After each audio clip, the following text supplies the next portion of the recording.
In the online world we now live in, merely having a web presence is not enough to successfully drive business growth. In fact, a static site with no regular new content and no engagement with visitors is more likely to work against you. And so we come to blogging, be it directly on your site or using a third-party platform like Blogger, Tumblr, or WordPress.com. It is by far the simplest and most effective way to deliver what your customers are after on a creative platform that you already likely have, that is fun, informative, and best of all, it generates leads for your business and has an effect on SEO. A blog allows you to attract new customers, build brand awareness, provides infinite SEO benefits, and makes your company look cared for. Fresh content shows a healthy company. The average blog attracts 54% more visitors, and it gets indexed 430% more by search engines than traditional websites that don't have a blog, giving you more exposure than you may have dreamed of.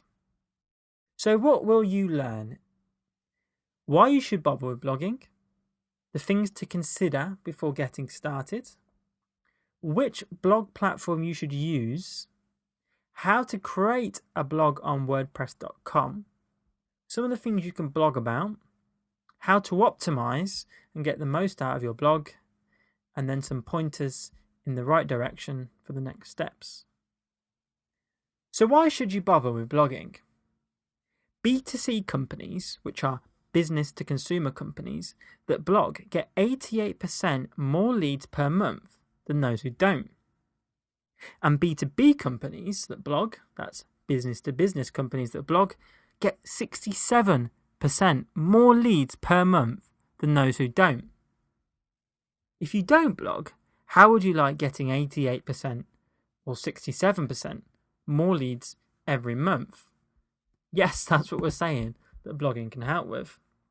Because blogging is a great way to tell your story, and storytelling is something we've been doing as humans for many years. Storytelling just resonates with readers.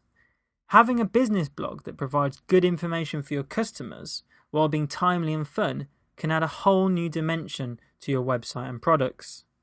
Also, by putting a face and name behind your products on your blog, you give your customers someone to identify with rather than a faceless corporation. Now, why should you bother? Let's go through the list. Firstly, as we mentioned before, it's all about SEO.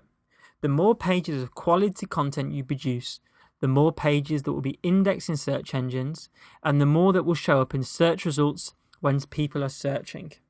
Thereby, blogging enables you to attract organic traffic that you would otherwise not receive.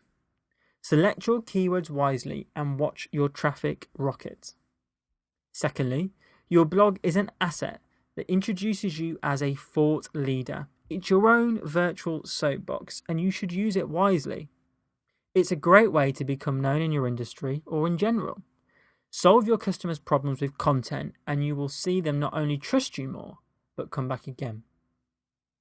That and Brand2Blog receive on average twice as many leads, a mere 100% more than competitors that don't blog, just by putting pen to paper.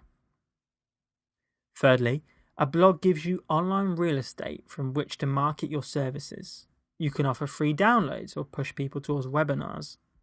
The first stage of blogging is retaining readers, but inevitably this leads to generating sales. So what are the 5 things you should consider before getting started?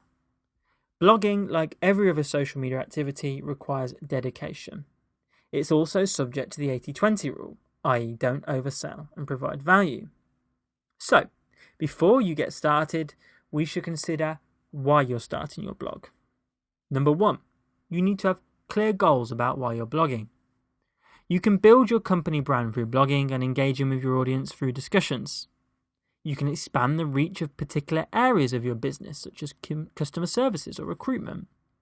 It can help support your sales activities by showcasing new features of your products. Or maybe if you're a travel agent, you could review different destinations that you recommend.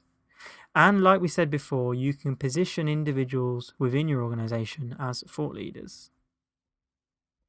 Next up, to consider who's your target audience. Before you start, you need to understand your audience. If it's financial directors, you might want to consider keeping cat videos to a minimum. Identify your target audience before coming up with ideas of what you want to create. How often can you commit? Blogging is a part of your social media strategy just like any other channel. You need to decide when and who will blog and factor that into your plans. What sort of content will you post? Refer back to our content marketing section of this course and think about the 5 types of content marketing. Remember them? Entertain, inspire, create conversation, educate, and convince. And finally, where will you blog, which we'll move on to next.